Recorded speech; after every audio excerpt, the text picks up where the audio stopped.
Santa Laura Montoya, la mujer que abrazó la selva. En las montañas verdes de Jericó, Antioquia, un 26 de mayo de 1874, nació una niña de ojos negros profundos y alma luminosa, Laura Montoya Upegui. Ese mismo día fue bautizada con el nombre de María Laura de Jesús.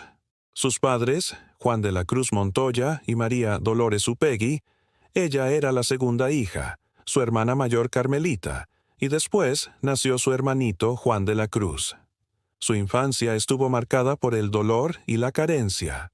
Cuando tenía apenas 2 años, su padre, médico y comerciante, fue asesinado en medio de la guerra civil. La familia quedó sumida en la pobreza, y su madre, para sobrevivir, se empleó como maestra de religión. Así, la pequeña Laura tuvo que vivir un tiempo en casa de un tío y luego en la finca de su abuelo Lucio, en Amalfi. Allí conoció también el rechazo y el desprecio de su abuelo, heridas que la marcaron profundamente. Pero, lejos de endurecer su corazón, estas pruebas la moldearon. Dios le enseñó a amar aun a quienes le habían hecho daño. Todas las noches oraban pidiendo por el alma del asesino de su padre, una costumbre que su mamá les impuso desde niños. Así que, años después, cuidó con ternura a su abuelo enfermo, hasta el final de sus días, sin recordar los malos ratos que le hizo pasar. Desde niña, Laura buscaba el silencio de los bosques para hablar con la creación como si hablara directamente con Dios. El viento, los árboles y los pájaros parecían ser sus confidentes.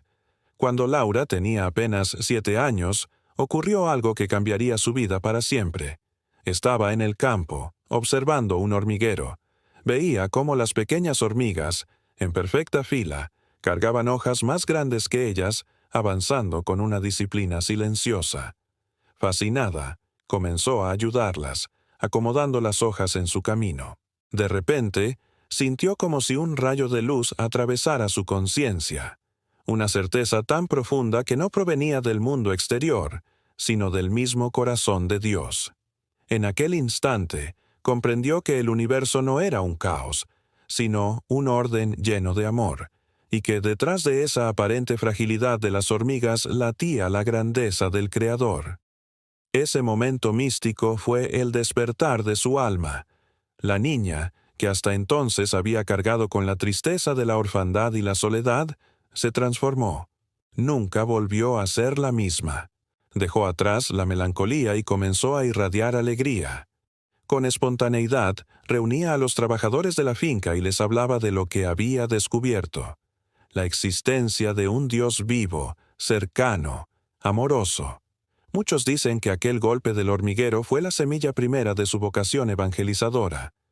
El susurro divino que la preparó para la misión que un día abrazaría con toda su vida: anunciar el Evangelio hasta las selvas más profundas y los corazones más olvidados. El llamado de Dios en su interior fue tomando forma. Quería ser maestra. Para lograrlo, trabajó en un manicomio, estudió con esfuerzo y se ganó el respeto de quienes la rodeaban por su inteligencia y su disciplina. Enseñaba letras, sí, pero sobre todo transmitía ternura, esperanza y fe. Trabajó en varios colegios de Antioquia y se convirtió en el principal sostén económico de su familia. Todo el dinero que conseguía era para apoyar a su madre. Pero también tuvo que enfrentar la envidia, las habladurías y las incomprensiones de una sociedad marcada por divisiones políticas y prejuicios. Sin embargo, en su corazón ardía un fuego mayor. No se conformaba con enseñar en las ciudades. Sentía que debía llevar el Evangelio allí donde Cristo no era conocido, en medio de la selva, entre los pueblos indígenas marginados. Muchos la llamaron loca, otros la criticaron con dureza. Pero Laura, con la valentía de los santos, decidió obedecer a Dios antes que a los hombres. Fue así que, en 1914, acompañada por un pequeño grupo de 6 mujeres, entre ellas su propia madre, emprendió la misión hacia las tierras inhóspitas de Urabá y el Chocó. Los ríos caudalosos, las lluvias incesantes y los caminos de barro no fueron obstáculo para aquella mujer que no llevaba más armas que la ternura de Cristo, ni más riquezas que un rosario, un crucifijo y una certeza: Cada indígena era hijo amado de Dios. Los relatos cuentan que los nativos, al verla llegar, la miraban con recelo, pues habían sufrido el peso de la explotación y la dureza de los colonizadores. Pero Laura no imponía, no conquistaba. Se hacía hermana. Se sentaba a escuchar sus historias, aprendía sus costumbres, compartía su comida. Poco a poco, los corazones comenzaron a abrirse. Se dice que para ganarse su confianza llevaba consigo pequeños objetos que despertaban la curiosidad y la alegría. Espejos que mostraban rostros nunca antes contemplados, dulces que endulzaban las jornadas, un gramófono que llenaba de música las chozas. Pero lo más grande que entregó no cabía en un objeto. Fue la certeza de que Dios también habitaba en sus selvas, en sus lenguas, en sus canciones y en su cultura. Con el tiempo, fundó la Congregación de las Misioneras de María Inmaculada y de Santa Catalina de Sena, conocidas como las Hermanas Lauritas. Mujeres valientes que, como ella, se consagraron a llevar la luz del Evangelio hasta los rincones olvidados del mundo. Hoy, su obra está presente en más de 21 países, un testimonio vivo de su entrega. Santa Laura enseñaba con lo que llamó la pedagogía del amor, un método que no se basaba en la fuerza ni en la imposición, sino en la ternura, la amabilidad y el respeto profundo. Para ella, educar y evangelizar era un acto de reciprocidad.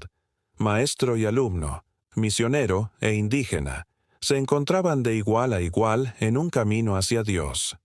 Siempre confió en la protección de María Inmaculada, a quien entregó su obra y a quien enseñaba a invocar con una sencilla jaculatoria: María, Madre mía, sálvame. El 21 de octubre de 1949, en Medellín, después de padecer una larga enfermedad, su vida terrena llegó a su fin. Pero su misión no terminó allí.